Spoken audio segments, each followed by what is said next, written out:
why say that you're unhappy to sign it if it's Iran and their proxies who have threatened to retaliate against you and your team by killing you guys for taking out Soleimani? Well, they haven't done that, and that would be a terrible thing for them to do. Not because of me. If they did that, they would be obliterated. That would be the end. I've left instructions. If they do it, they get obliterated. There won't be anything left. And they shouldn't be able to do it. And Biden should have said that, but he never did. I don't know why. Lack of intelligence, perhaps. But he never said it. If that happens to a leader, or close to a leader, frankly, if you had other people involved also, you would call for total obliteration of a state that did it. That would include Iran. So I'm signing this, and it's a very powerful document, but hopefully we're not going to have to use it. Mr. President.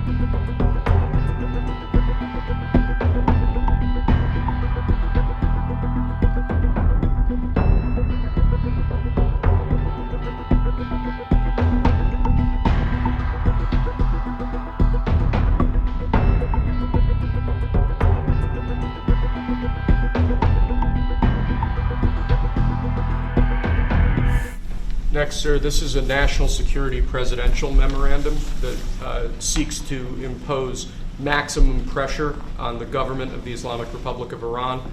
Many of these provisions are similar to actions that your administration took during your first administration.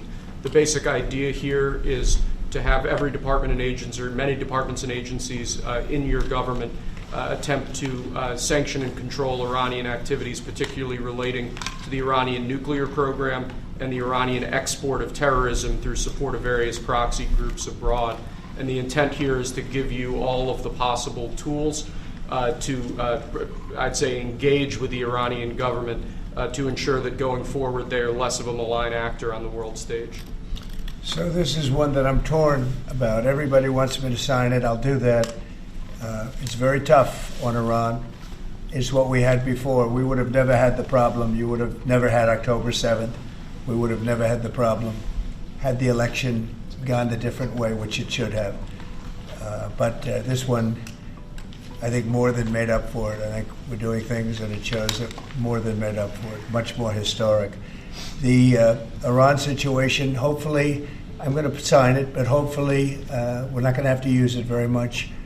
We will see whether or not we can arrange or work out a deal with Iran, and everybody can live together, and maybe that's possible, and maybe it's not possible.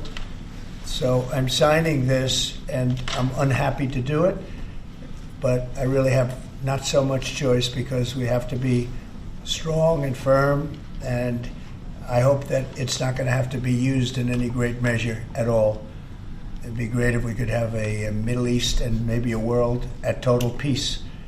Right now you don't have that. When I left, you had peace all over the world, and now you have the world is blowing up. As you know, Bibi is coming in to see me later. Others are coming in to see me. We'll see what we can do. But I'm signing this, and hopefully it will be a document which won't be very important, will hardly have to be used.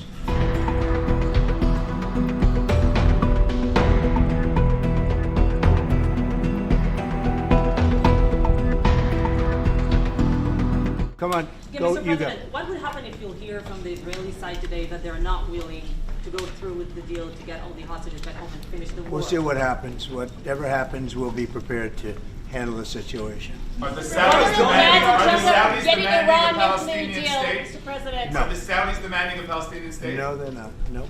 Are they demanding a path towards a Palestinian state or any other recognition Everybody's of that sort? demanding one thing. You know what it is? Peace. We want peace. We want people to stop being killed. But everybody's demanding one thing. Very simple, peace. And he wants peace also. Mr. President, do you think it's politically possible in Israel to get this deal done until the end? To get the deal done? Yeah. Sure. I mean, is it political? Why wouldn't a deal get done? A deal can get done. We'll see what happens. We're dealing with very complicated people, but a deal can absolutely get done. President, an Israeli strike on Iran. We'll see what happens. President Trump, I want from Prime Minister Netanyahu. We have heard Joe Biden and Donald Trump take credit for the hostage and ceasefire deal. Who do you think deserves more credit? I think President Trump added great force and powerful leadership to this effort. I appreciate it. He sent a very good emissary. He's helped it along. And, I'll just tell you, I'm happy that they're here. And I'm sure the President is happy that they're here.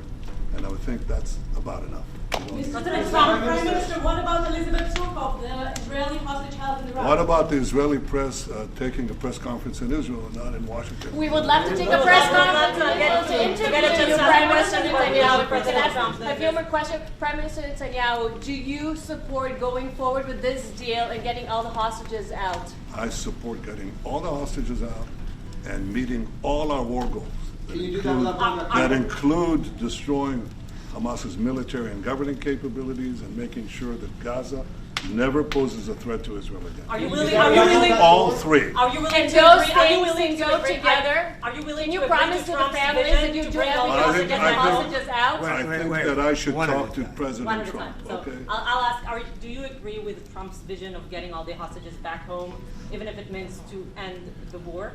Well, I'm not sure that you articulate correctly what the president's vision is. You can ask, he can speak for himself. He does that very, very well.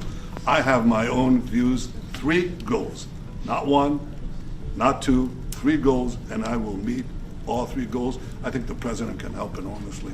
He brings fresh thinking. Any address to the Fresh fact thinking. that terrorists who murdered hundreds of people released their home was the part of the deal? It's a horrible thing. We can't forget it. I'll never forget it, and you can't forget it. And some people want to put it out of their memory, but we're not going to ever let that happen. It was a horrible day, October 7th. That was a horrible period of time. And a lot of people like to pretend it didn't happen. It happened. It's a big group of people that like to pretend it didn't happen, like the Holocaust didn't happen. Same mindset.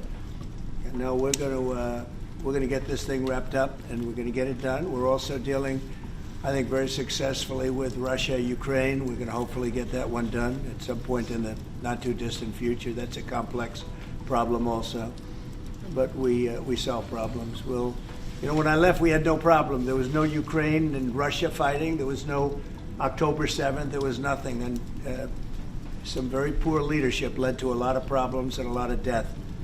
And it's a shame, but we'll put it out. We'll put out the fires. We have a lot of fires, but we'll put them out. Why do you still support a Palestinian state like the peace plan you presented in January 2020?